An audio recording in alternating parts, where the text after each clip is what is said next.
Hello, everybody, and welcome back to the continuation of Beacon Pines. We're going to continue a little bit our story here, where we left off the last time. I'm going to catch up with Rolo at the treehouse, because I think... Yeah, we reversed it now. Yeah, I remember.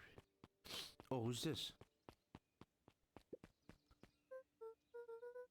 Hey, Don, tracking down a lead? You bet.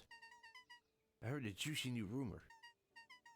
Turns out when Sharper Valentine died, he left behind a particular last will and testament. Peculiar. How? He didn't just give his kids an inheritance. There were conditions. Like what? Well, the document stipulated that Harris had to take on a child of her ward, as her ward. A kid our age, who just showed up to town one night with a lawyer. Solomon? Bingo.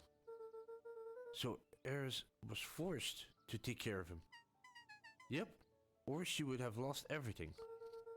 But why would Sharper care so much about random kid? Rumor has it old Sharper sowed some wild oats. That explains the way Eris treats him. Poor Solomon. How did you find all this out? The good reporter never reveals his source, Luca. Interesting.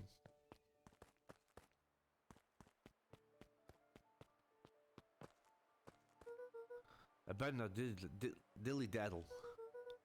Gotta get to the treehouse. Oh, it wasn't it? Oh no, it wasn't this way. No, it was the other way. Yeah.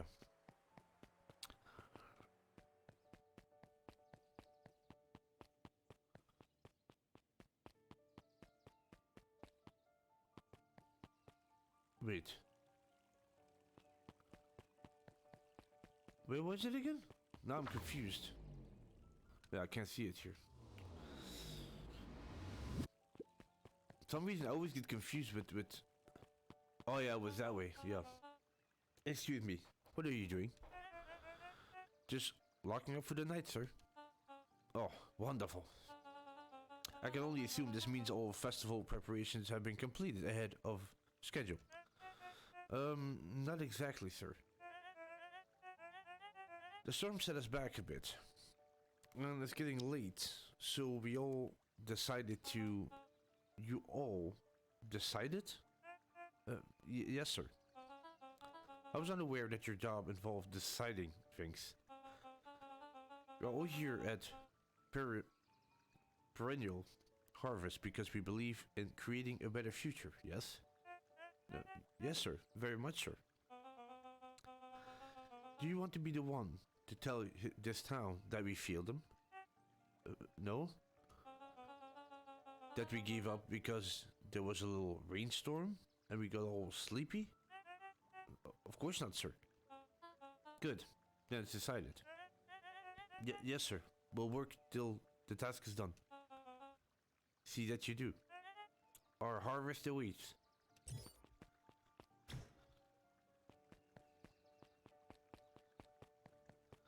Wonderful.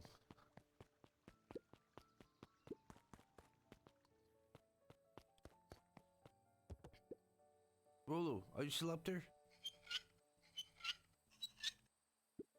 I'm sorry, Rolo isn't accepting visitors at the moment.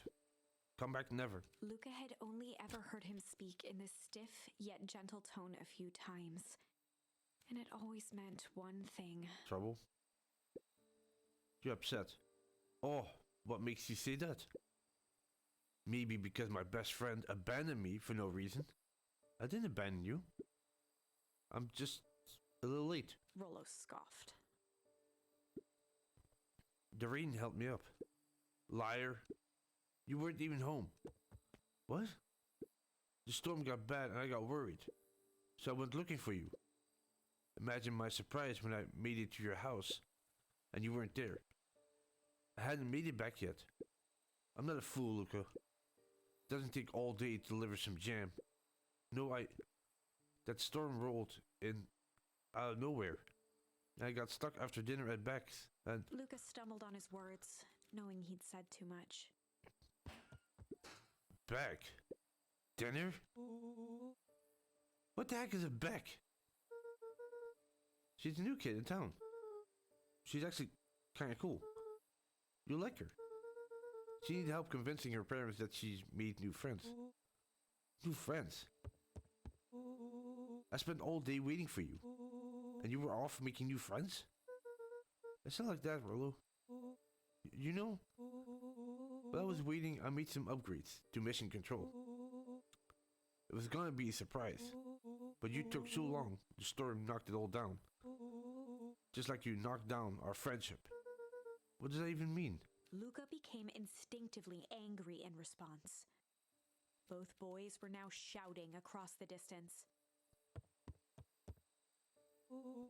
It means you're a bad friend. You don't care about me. Of course I care, your ass. I knew I'd get in trouble waiting so long, so late for you. But I kept my word. Because that's what friends do. Oh wow, what a noble sacrifice you made. Easy for you to say. Your grand doesn't even care. You can stay out as long as you want. And you wouldn't even get in trouble. Seriously? You're acting like I chose this. If that's what you think, then maybe you're the bad friend. Rollo's tone changed to a calm, yet more intense anger.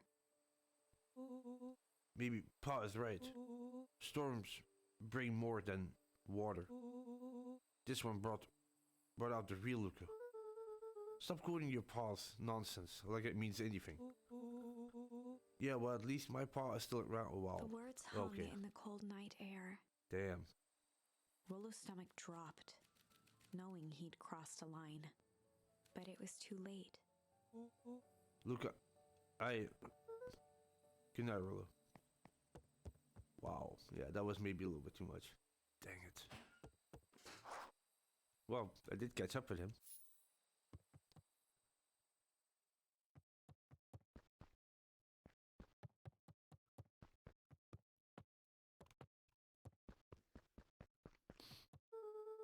Rollo thinks I'm still going to the festival with him. He can shove it.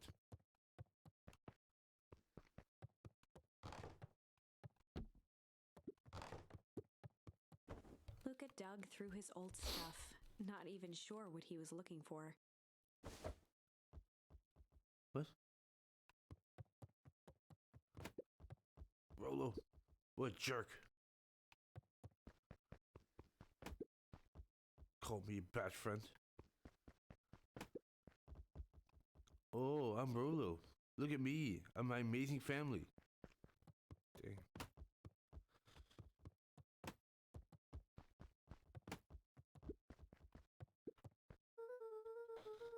Guess I'm just never supposed to meet new friends. Weep. Oh. Luca, Gran cooed gently from the hallway. you slept straight through breakfast. Luca, are you alright? I'm fine. Just don't feel like getting up yet. Okay? I'll leave this oatmeal by the door. We gotta run out and take care of some things. Okay. I'll be back later to check in. Sure. Luca just wanted to be alone. He waited to hear the sound of the front door closing.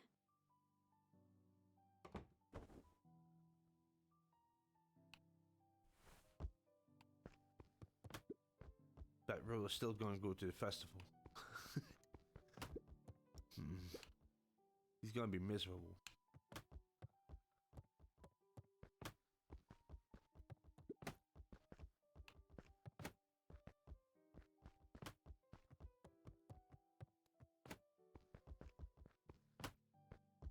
Getting that ball, boy.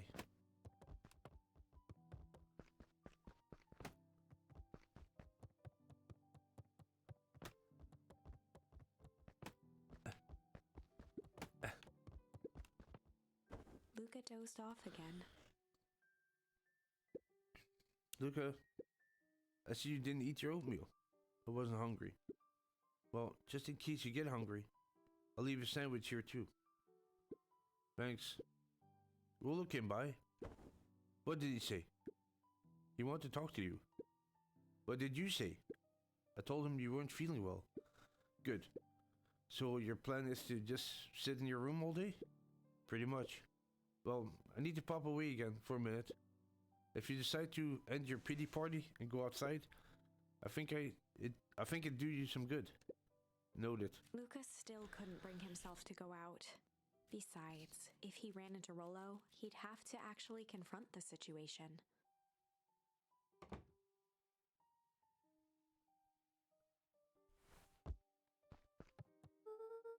For all the things I'm still going... Okay. I guess we're not doing that. There's never anything interesting at the festival anyway. Kick the ball.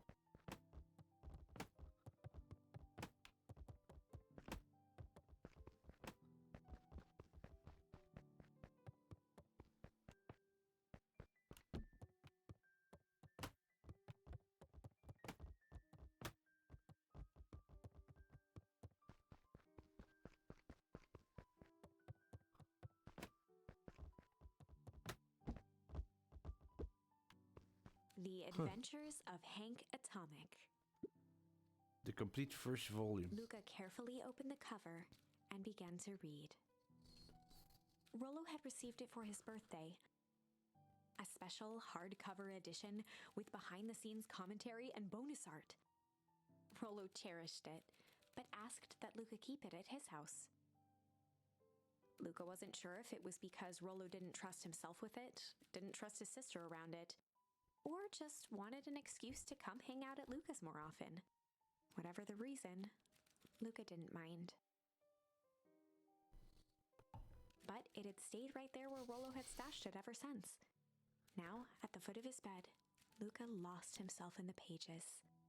He'd read it all before, but at this moment, it somehow felt sentimental. He was well into issue number 5 when he heard soft footsteps from the hallway. Luca? Another little friend came to see you. A girl named Beck Moodwell? She said you met yesterday? What did she say? Is she here? She was just dropping by. I told her you weren't taking visitors today. Oh. She seems nice. Yeah. You had a fight with Rollo, didn't you? Can I come in? Maybe later. Alright then. I'll leave dinner on the kitchen table. In case you want a bite before bedtime. Without realizing it, Luca had pouted away the entire afternoon. He once again felt the weight of it all and allowed his weary eyes to close. Luca stood in a vast black expanse. He looked up at his father standing beside him. Walt was working a straw at the bottom of a fountain glass, trying to collect the last bits of milkshake.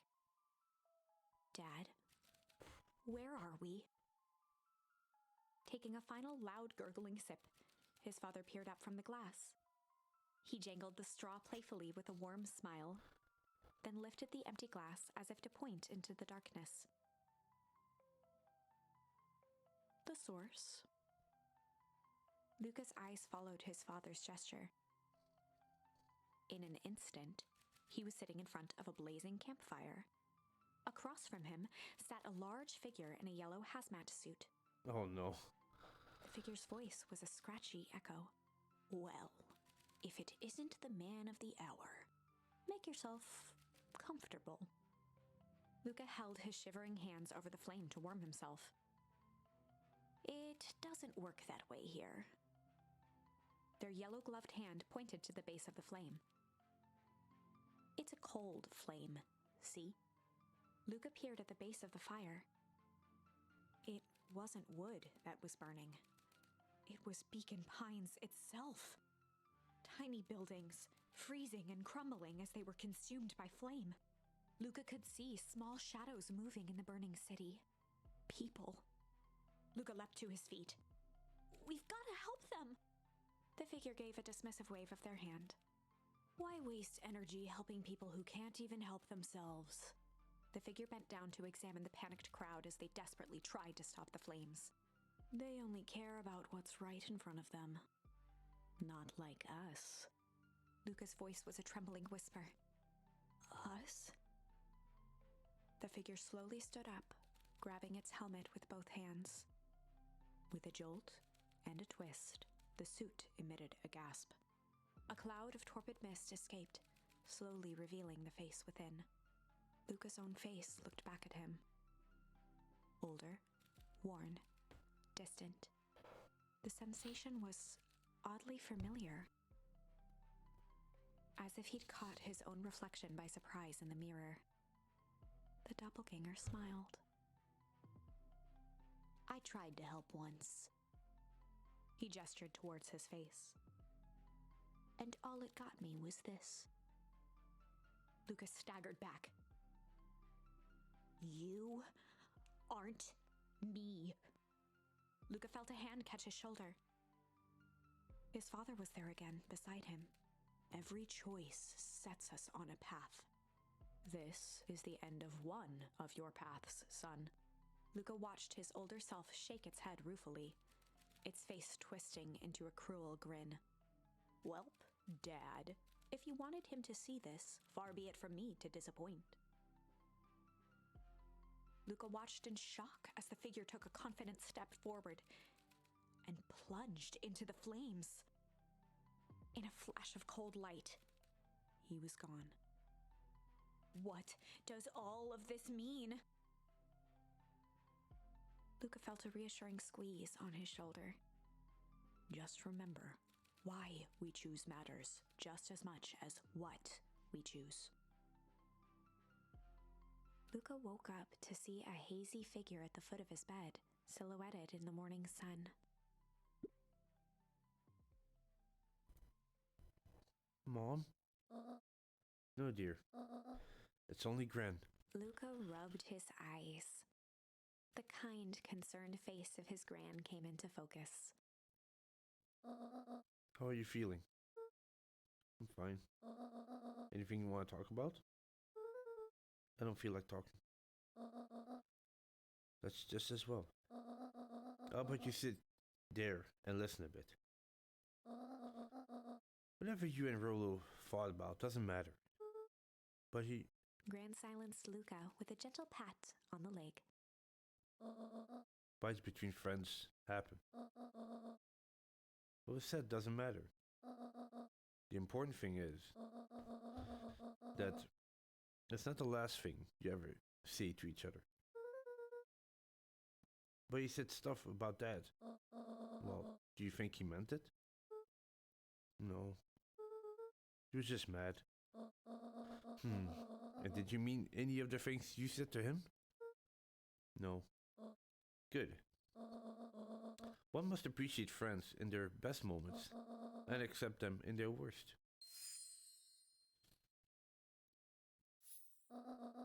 Now get your little butt out of bed.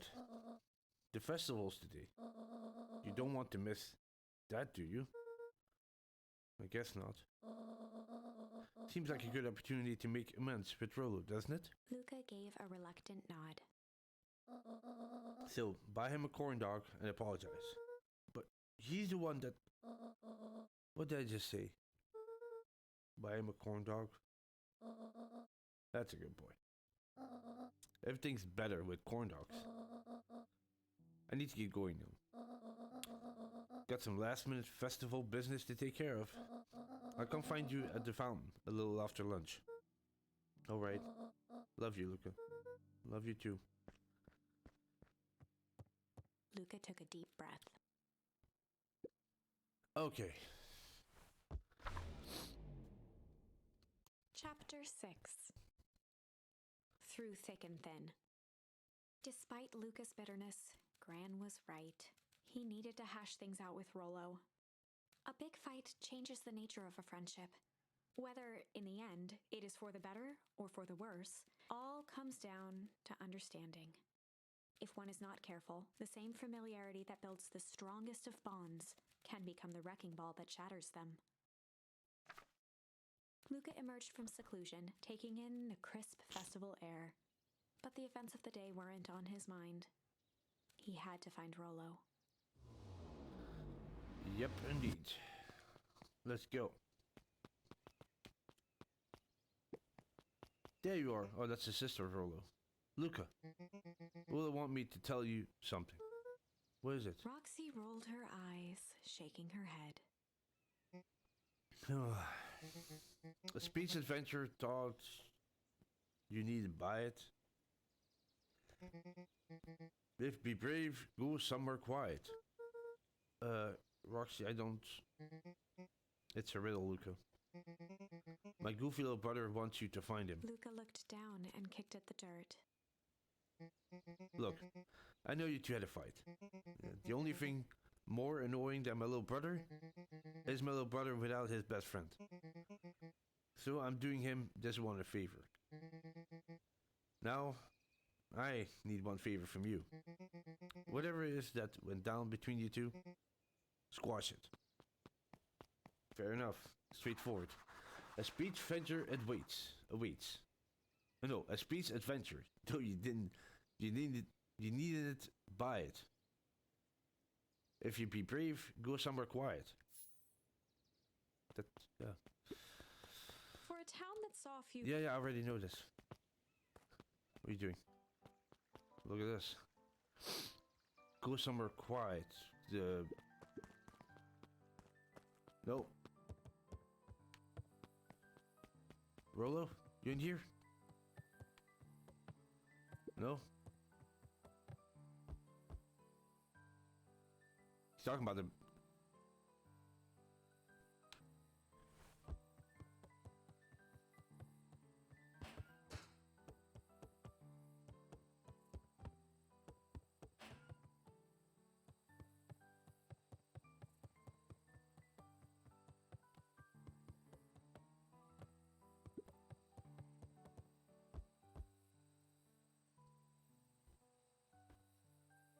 He's not talking about this place?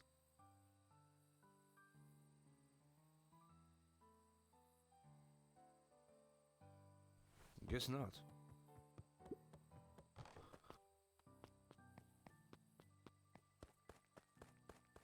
Huh. Did you hear? After Mr. Kirk gave his big speech, they're going to have a first annual biggest catch competition. As long as a boot qualifies as a catch, I'm shooing. Good luck. Whatever it is that you're gonna do.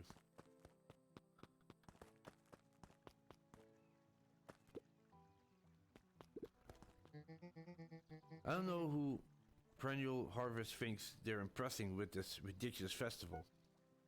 Totally. Town's still falling apart. The weather's still cruddy. And this seasoned harvest looks like it's gonna be worse than last year's. You said it. No amount corporate pandering is gonna change any of that. Exactly. But the lemonade at the drink stand over there does look pretty tasty. Fits. Still gonna be mad at them. But just rather be mad while sipping some delicious lemonade, is all.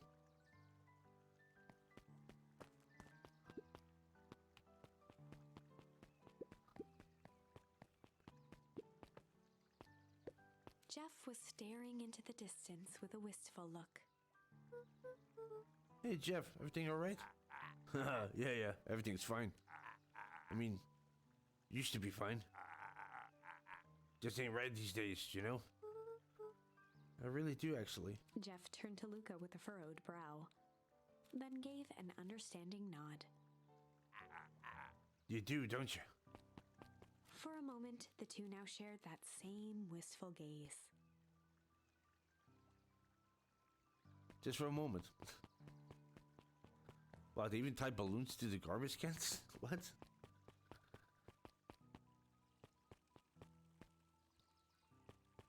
Huh.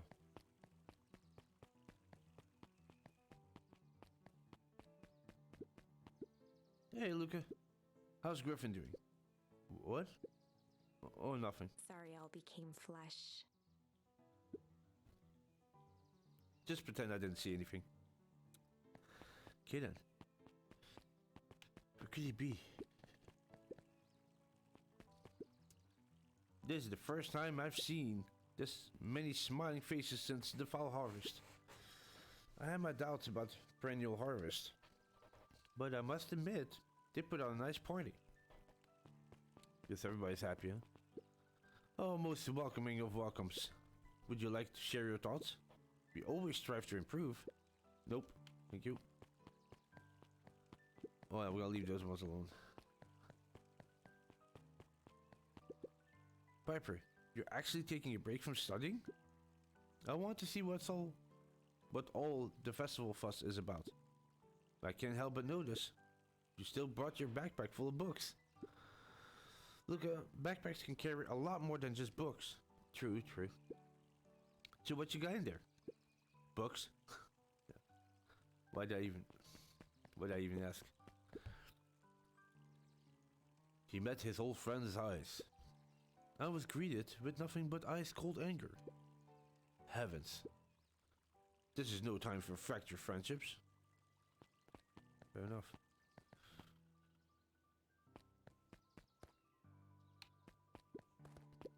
Luca, did you know that Beacon Pines is actually unincorporated? A lot of people don't know that. Well, yeah, I didn't know. What does that mean? It means most public works are handled internally. We do all the pipelines, the water treatment, building regulations. That's great. Census taking, emergency services. Okay, let's get out of here. Hey, Luca. So you're done at the library? Huh? Oh, nothing. Griffin looked away suspiciously. Nothing at all. What's going on?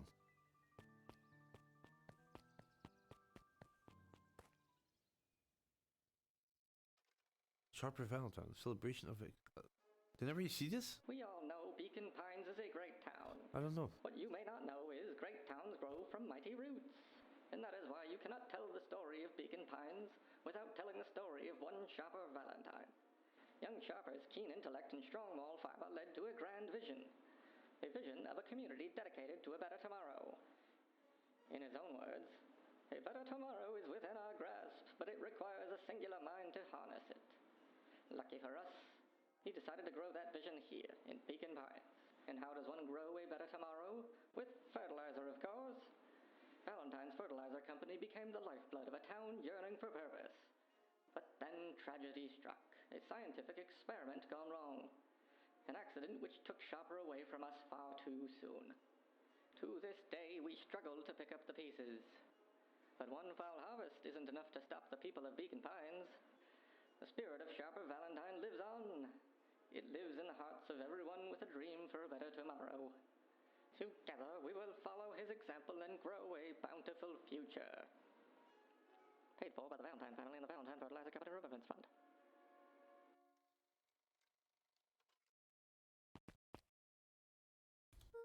Wow, that was amazing. That was unhelpful. Yeah. Okay, where is Rolo?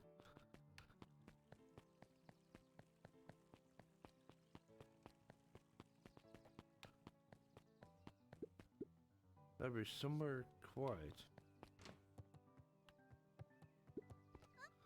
Hey, Luca. Kato's eyes lit with excitement. I've been expecting you. Bravo on deciphering the first riddle. Oh, go some. Yeah, of course.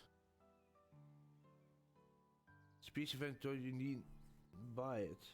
If you be brief, go somewhere quiet. Yeah, of course, the library. Yeah. The first? No, you didn't think that was all, did you? Well, it does go all out, doesn't he? Kato straightened up and cleared his throat as if preparing to sing.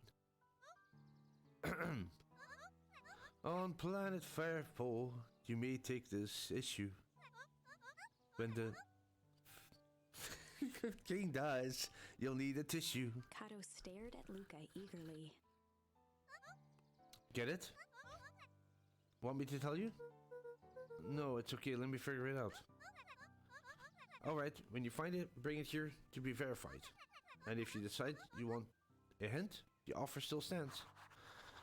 On planet Farpole, You may take this issue. When the fifth king dies, you'll need a tissue. God. Farpole. Plant farpole. You may take issue. When the fifth king dies, you'll need a tissue. Hey, Jace. Still working through the newest Hank Atomic? You know it. Some fascinating canon towards the end. Did you know? Hank Atomic Shrink Array doesn't technically shrink stuff. It uses inverse quantum particle decay to literally grow the entire universe around an object, leaving that object unaltered. So it just looks shrunk compared to everything else? Bingo. That's wild. But Jace, no spoilers please. Alright, yeah, sorry.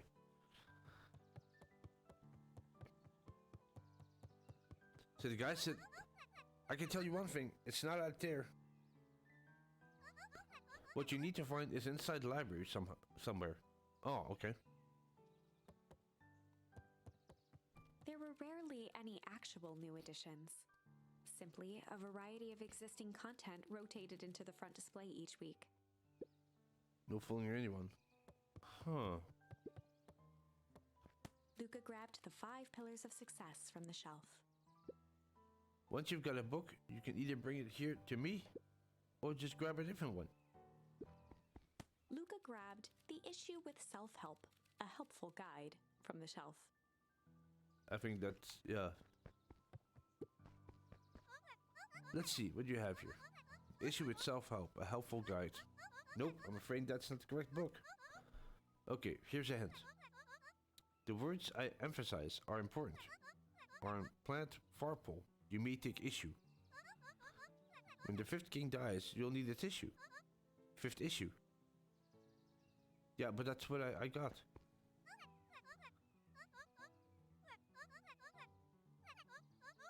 Oh, they need... Okay, wait. Yeah. Wait, is it... Luca grabbed the 5 pillars of success from the shelf.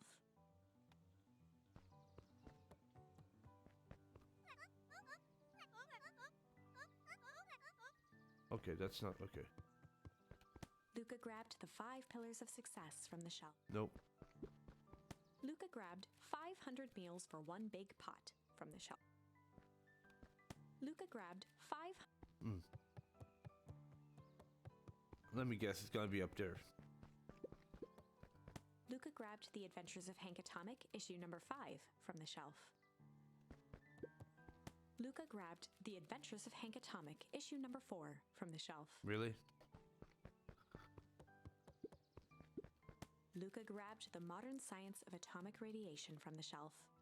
They like the atomic stuff, huh?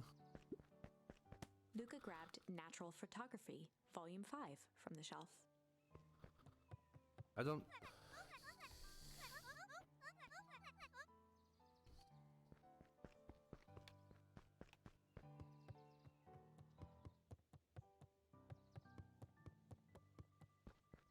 Luca grabbed the 5 pillars of success from the shelf. Luca grabbed the issue with self-help, a helpful guide, from the shelf. I don't understand how they...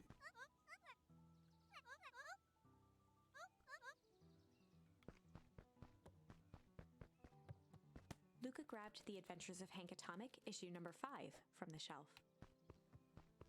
Now I'm really curious how... Kato you removed found his it. book from the Okay. desk and replaced it with Luca's, turning on the lamp. As Okay. he slid the book under the purple light, 2 words glowed. The Adventures of Hank Atomic, issue 5. Oh... Of course. Luca clicked his tongue with recognition. Roller's cipher pen. He used to write secret messages everywhere with that. And only I had a special flashlight need to reveal it. But I lost it. Well, apparently he traded Geoff for this purple light bulb. Part with his entire Halloween candy stash. Oh, Rollo. Now let's see here. Kato began flipping through the pages, stopping when he hit a glowing word.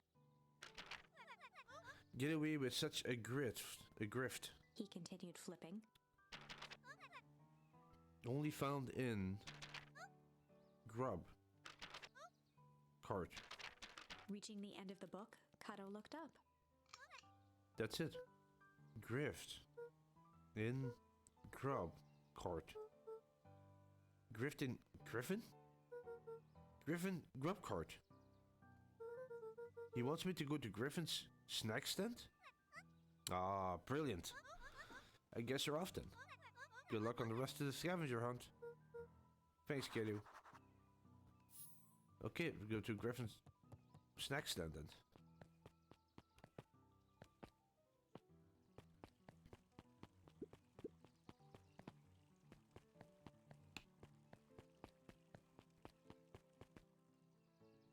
That's the newsstand.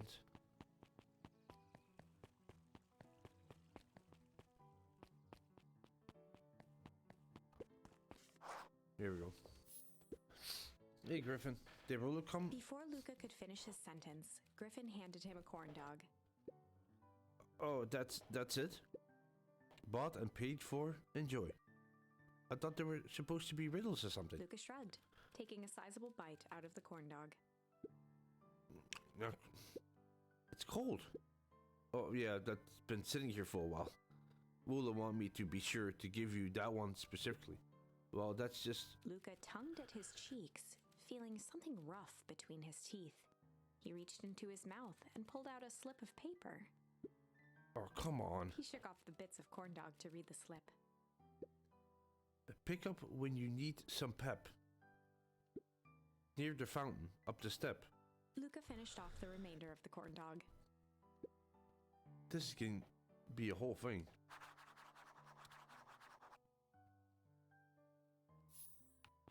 The fountain. Up the step.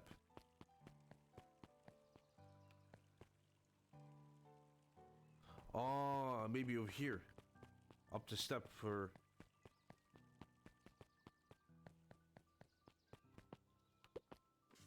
There we go. There you are, Luca. There's no way I'm actually doing this. It's way below my pay grade. Oh, come on, you big stiff. Let the kids have some fun. Fine. But Rolo owes me one. Lumi waved his hands around sarcastically as he began. What takes flight but has no wings? Your final task, a friendship brings. See? That wasn't so hard. I feel cheapened somehow. I think it's sweet. What takes flight but has no wings. Your final task, a friendship brings.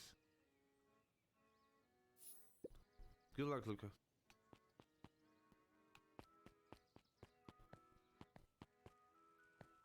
Takes flight. Could it be the... Could that be the treehouse? Hey. Oh, there he is.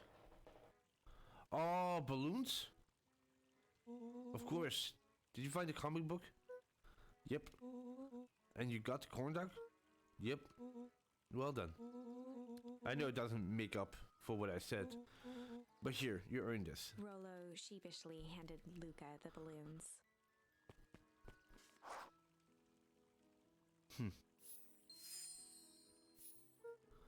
Thanks.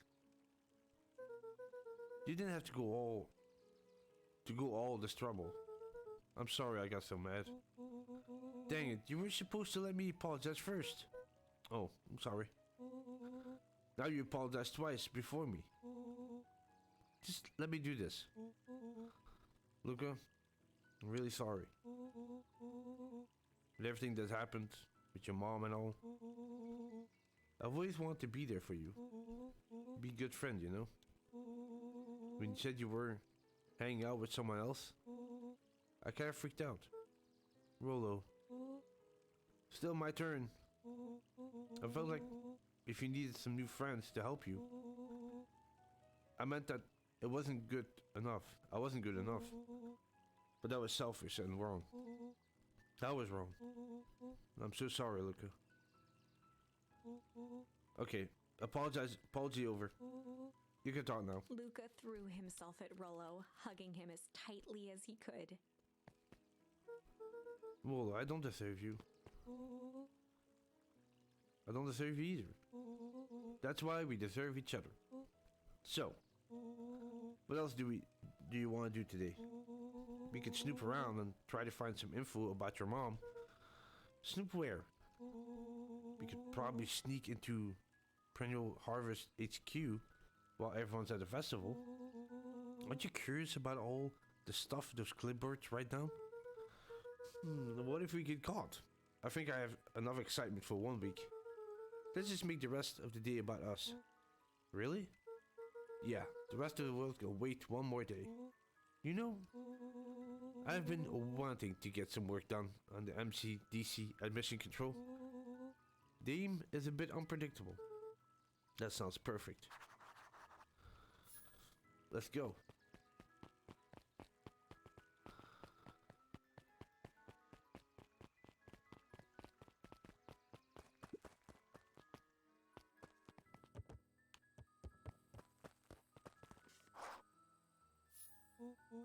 Oh, I almost forgot.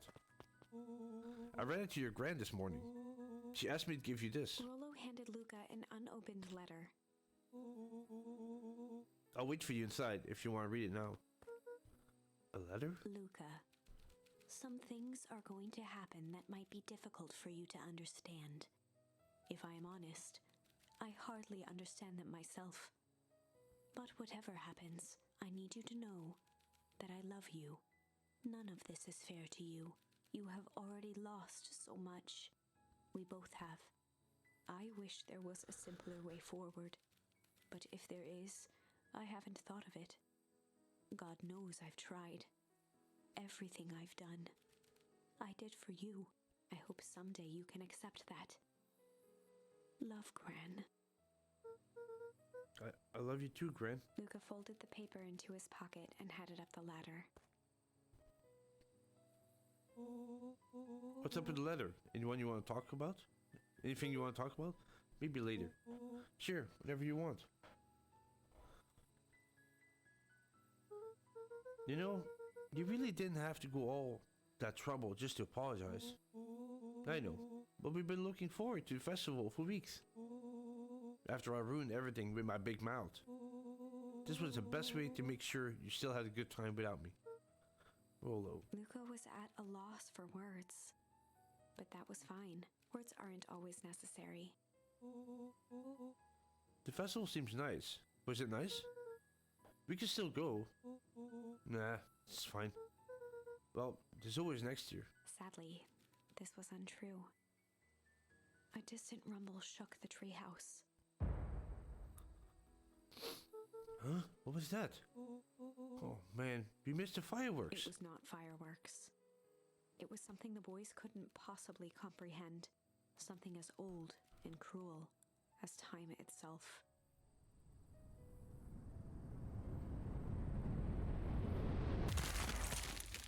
What the hell? The Big Chill achievement.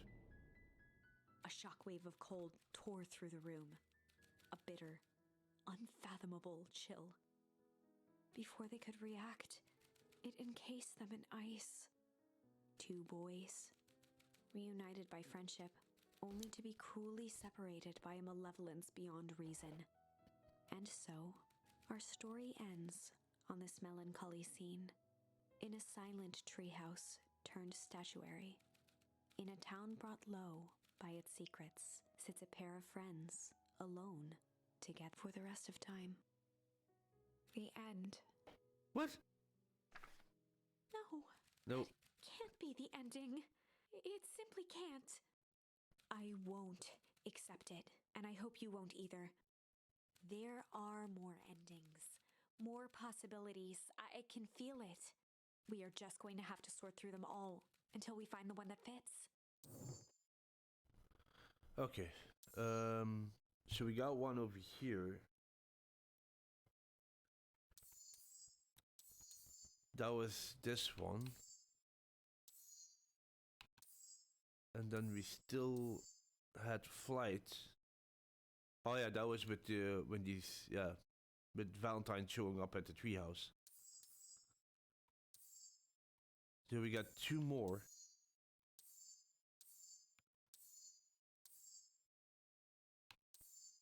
This one was first, right? The MCDC. This one is much further. I think, yeah. Yeah, we'll do this one. Drew himself up and decided to take the only option they had left.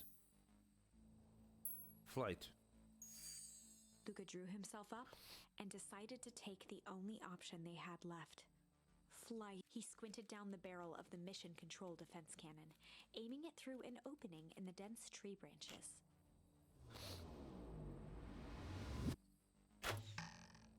He looked up with surprise as it struck true and taut. Well, I can't believe that worked. Hey, Mr. Kerr. We'd love to hear your thoughts, but I'm afraid we have places to be.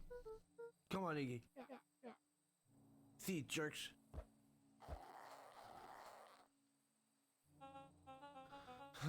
Fine, we know where that leads them.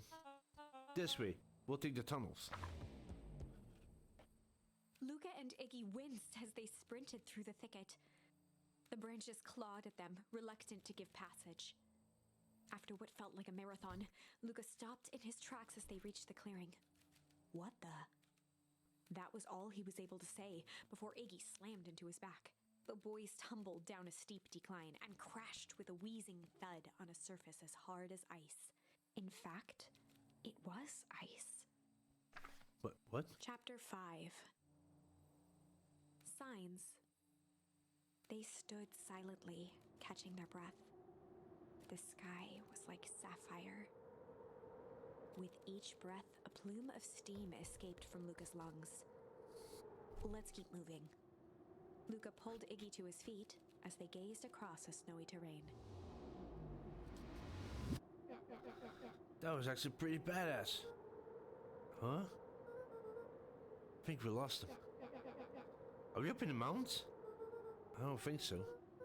If anything, we went downhill. Then what's up with the winter wonderland?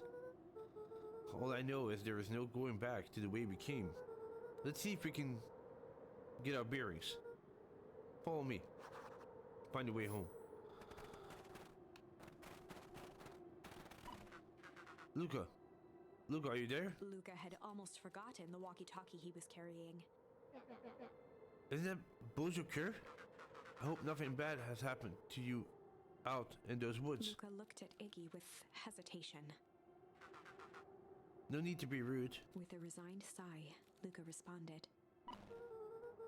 Seems like the only dangerous thing in the woods is you.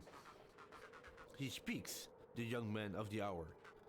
Now, how in tarnation did you end up with one of our radios? Just lucky, I guess. Boy, howdy. You Van Horns are full of surprises, aren't you? You knew my parents? I never had the honor of meeting your father, but your mom sure was a handful. Luca winced, shoving the walkie-talkie back into his pocket. We gotta keep moving.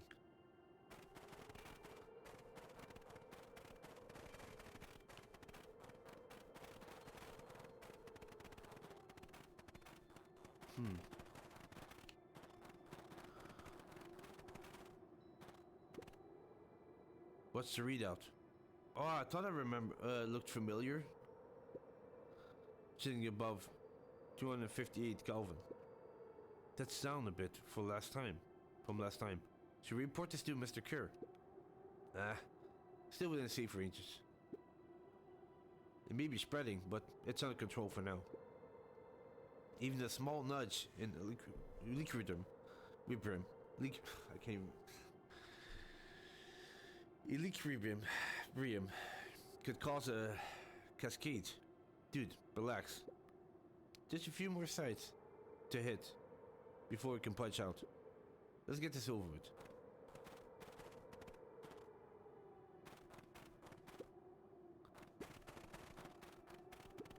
What's all this? Hard to see with all the snow. I think this is a town sign. I can almost make out letters under there. What town could this even be? There could be another town this deep in Weep Wood. I'm looking at evidence to the contrary. Let's figure out what we're dealing with here. Step 1. Snow's gotta go. I'll see what I can do.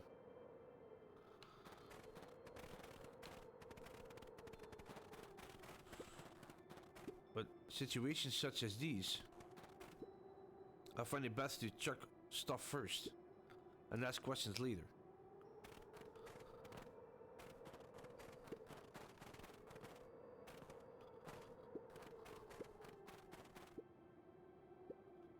Okay. We don't have anything. Unless we... What's this? A disc of smooth metal was lightly covered in snow. Is this in the... It has to be in the future, right? 2 faint seams were visible along the surface. These are tunnels? A manhole cover? If it is, I've never seen one like it.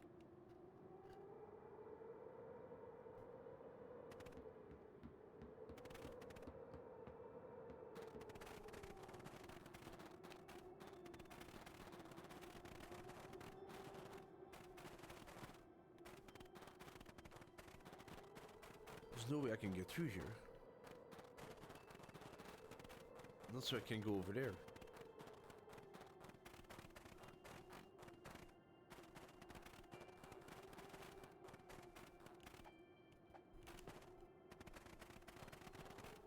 Hmm.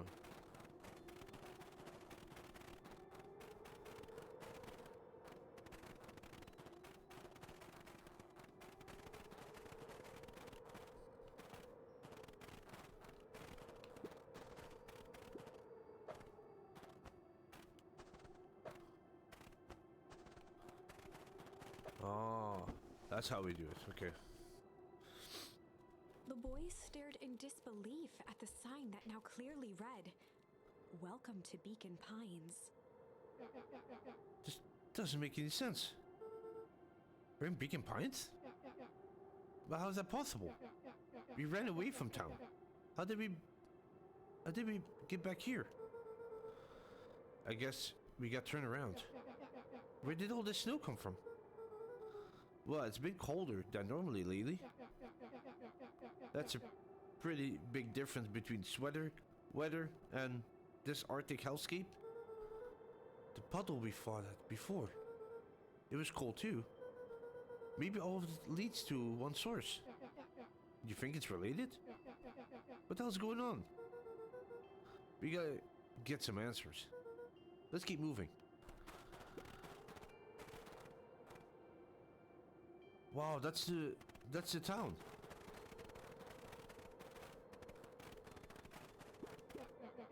This stuff looks familiar too. Looks like the barrel near the puddle. Huh? Shove me into it, yeah? Yeah, that's the one. It's all frozen. Looking down at the frozen stream, Luca could faintly see a school of minnows encased in the ice. Whatever happened here, it happened fast. The fish didn't even have time to run. Or, you know, swim, run.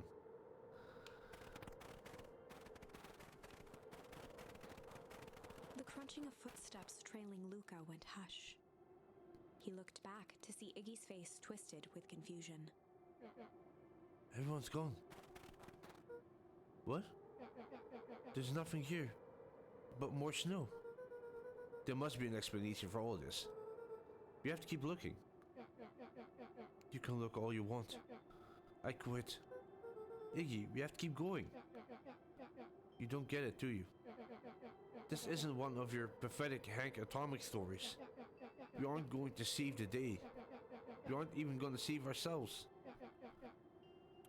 My face is mangled. The town is destroyed. And everyone we've ever known is gone. We don't know that. You can't just quit.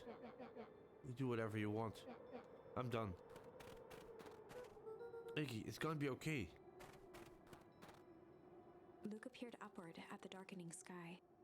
He let out a long, foggy breath.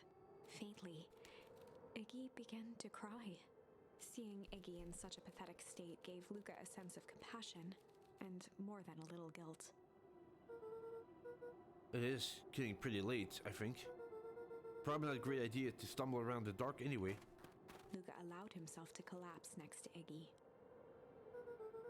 Let's just rest for a bit. The boys huddled together for warmth and comfort. If not for exhaustion, their minds would be racing, trying to make sense of the events of the day. As it was, all they had energy for was to sit in silence, numb.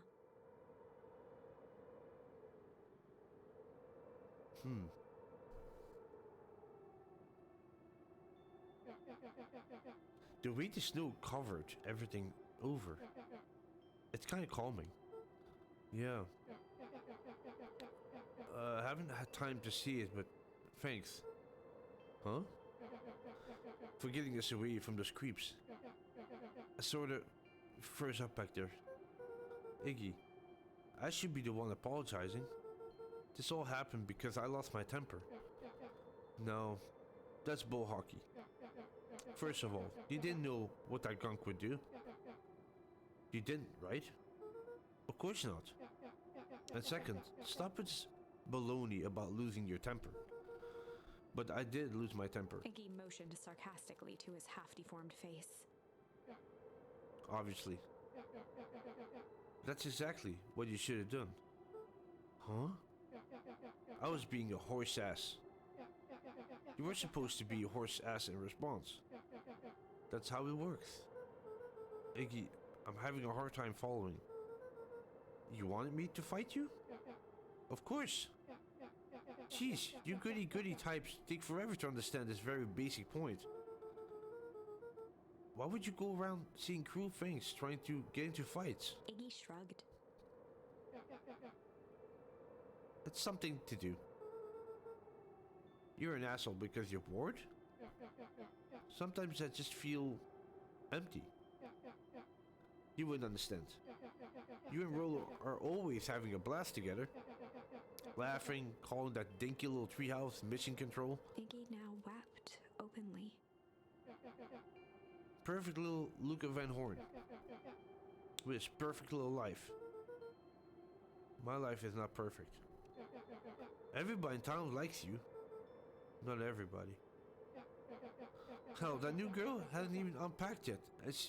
Even she already likes you. You have Tish. He wiped his nose with a sleeve. I love Tish. Tish is great. But she ain't exactly the world's greatest conversationalist, you know? Luca gave a warm chuckle. I get that impression. Iggy cleared his throat as he wiped his eyes. Oh, it must be raining out here. Definitely. Iggy arched into a wide yawn. We should probably try to get some sleep. Yeah. Let's lay low for now. Tomorrow we'll get to the bottom of all this. Luca's eyelids began to slowly drift shut. Luca? Yeah? I always did want to see the inside of your dinky little treehouse. What do you think? Not bad. I give you a full tour when we get back. You know what? That's all Luca could whisper before succumbing to sleep. Iggy snuggled in some more. When it comes to the worst days of my entire life, this one wasn't half bad. The house smelled of warm bread. Luca was playing with toy blocks on the living room rug. He looked up to see his parents on the couch. His mother held his father's head in her lap. She idly stroked his hair while humming a song. A voice behind Luca spoke. "This is how you remember them, huh?" Luca turned to see his own face. The doppelganger from his dreams, still clad in a yellow hazmat suit, still carrying a look of disdain behind empty eyes.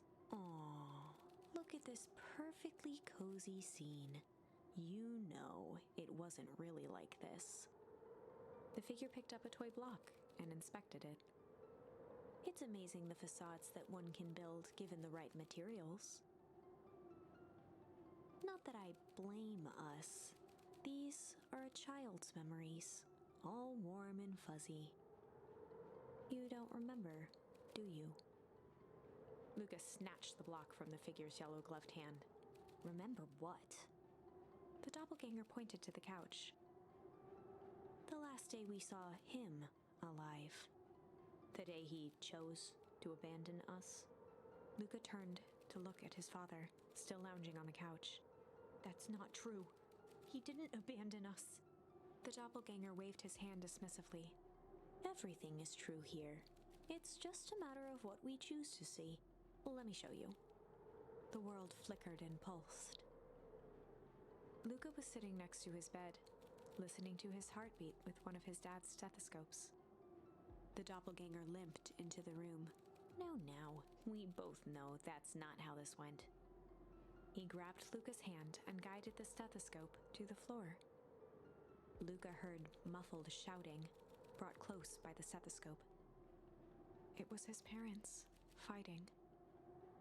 Do you remember what we did next? Luca gave a slow nod and crept down the hall to peek through the banister. He could see the outline of his mother at the bottom of the stairs. Damn it, Walt. We can't afford to get involved in this. She was scared. His father stepped forward. What am I supposed to do? Just watch? There's a sickness in this town, and we both know who's behind it. I swore an oath to help people. I won't turn my back on them. Luca's mother grabbed Walt. She was crying, pleading. I can't lose you. Walt calmly removed Eleanor's hand from his shoulder. What's right is right, and what's wrong is wrong. I could never live with myself if I let Sharper get away with this. Eleanor raised her voice. Spare me your bullshit platitudes. What about our son?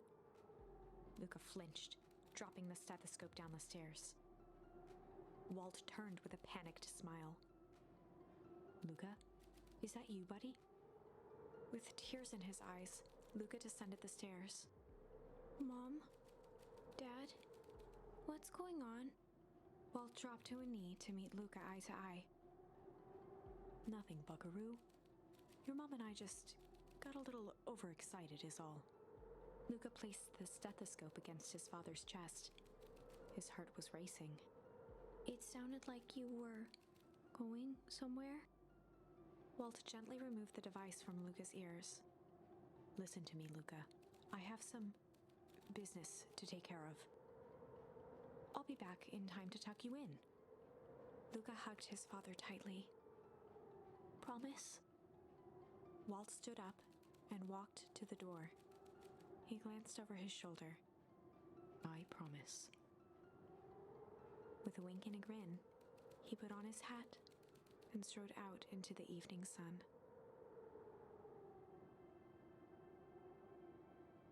A figure approached soundlessly from the foggy snowfall. It stood above them, lingering in contemplation. Slowly raising one hand above Iggy, it snapped out 2 brisk raps on his head.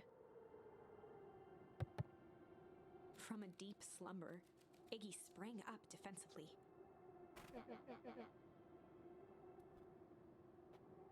Get your hands off me. Whether it was the calming presence or the recognition that he was not in danger, Iggy felt his clenched fists lower. What do you think you're doing? Luca looked up, gradually remembering his whereabouts. The figure exhaled a cloud of warm vapor. You two certainly have caused a lot of commotion. What's that supposed to mean? Take it easy, Iggy. We're asleep, minding our own business. You're the one running around, knocking on people's heads. I'm sorry if I hurt you, Iggy. You didn't hurt nobody. Anybody? Huh? Oh, I see. You think you're better than me. You... When it came to complete strangers, Iggy had trouble cobbling together an insult. You big-hatted, scarfy-necked furball?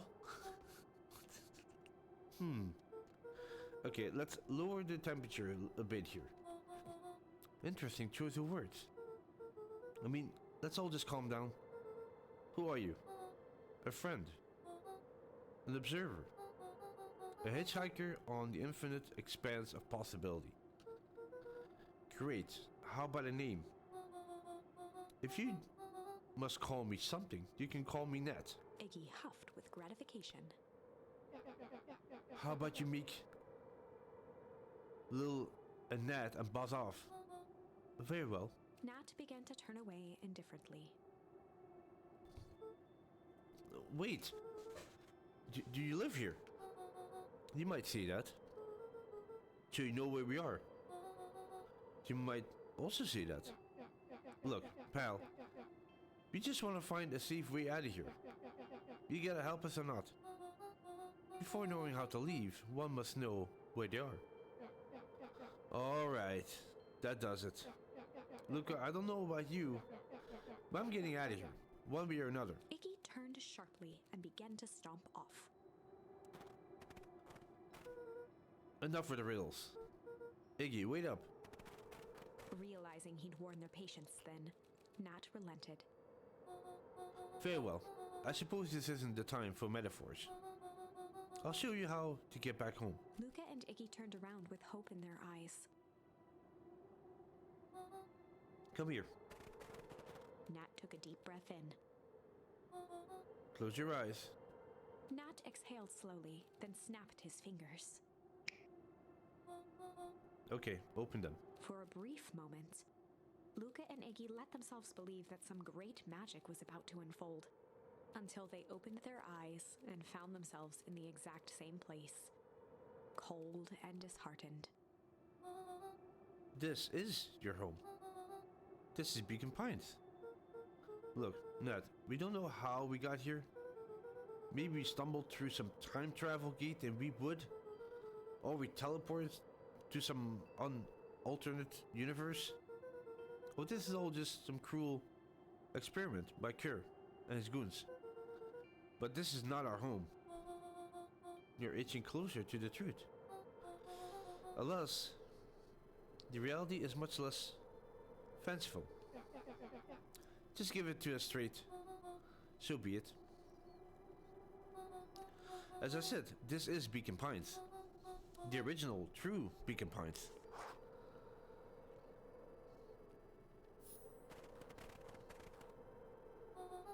You both grew up here. But the town you've called your home for the past several years is a replica. The remarkable achievement of engineering, to be fair. But a replica nonetheless. That's impossible. It's too much work. You need a whole town to replicate a whole town. Indeed. To pull off such a feat would require immense labor power. That which could be moved would be moved. That which could not would require a precise duplicate. We would have noticed. Someone would have noticed. You think so? Unless the auditing was impeccable. A mind-numbing attention to detail. As for the innumerable trivialities which complete the tapestry, well, you can leave that to this miraculous thing we call a brain. It has a real aversion to discontinuity. Wow, these words, man. These are all new words I'm learning right now. A revulsion even. The brain has a wonderful way of shooting out the rough edges, keeping us sane. Luca and Iggy Of course, looked yeah. around uncomfortably. Like a different reality, somehow. Looked around comfortably. So you're saying that someone made an entire new town and moved us all and no one noticed? Precisely. But why? Why is the one question that can never be answered with certainty. The best one can do is to uncover. Nat narrowed his eyes, furrowed his brow, and uttered, The source. When you say the source like that? Why indeed? Luca began to laugh uncomfortably. That's so ridiculous. There's no way they could. He looked down at his feet. His eyes started back and forth in contemplation. With a sudden pain, a thought struck him. If this really is home. He sprinted off into the pale distance. As Iggy turned to follow, Nat called out. Iggy, it's not too late to turn back. Simply head west through Weep Wood.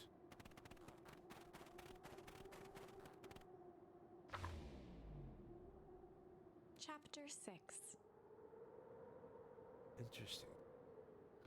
And with this, guys, I'm gonna stop it here for this stream. Thank you very much for watching. I hope you enjoyed. I'm really glad that where it's going right now. It's very interesting.